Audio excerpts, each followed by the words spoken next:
కింది వాటిలో ఎవరు సుప్రీంకోర్టులోని న్యాయమూర్తుల సంఖ్యను మార్చగలరు? ఏ. రాష్ట్రపతి ఉత్తర్వులు. బి. పార్లమెంట్ చట్టం. సి. నోటిఫికేషన్ ద్వారా సుప్రీంకోర్టు. డి. భారత ప్రధాన న్యాయమూర్తి.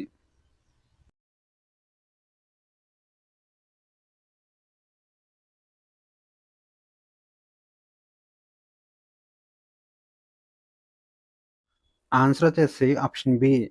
పార్లమెంట్ చట్టం. సుప్రీంకోర్టులోని న్యాయమూర్తుల సంఖ్యను మార్చగలిగే అధికారం పార్లమెంటుకు మాత్రమే ఉంటుంది. పార్లమెంట్లో చట్టం చేసి సుప్రీంకోర్టు న్యాయమూర్తుల సంఖ్యను మార్చవచ్చు. రాజ్యాంగంలో మొదట ఒక ప్రధాన న్యాయమూర్తి మరియు 7 మంది న్యాయమూర్తులు మాత్రమే ఉండేవారు. కానీ ఆ తర్వాత పార్లమెంటు చట్టాల ద్వారా ఈ సంఖ్య పెరుగుతూ వస్తుంది. ప్రస్తుతం సుప్రీంకోర్టులో ప్రధాన న్యాయమూర్తితో కలిపి 34 మంది న్యాయమూర్తులు కలరు.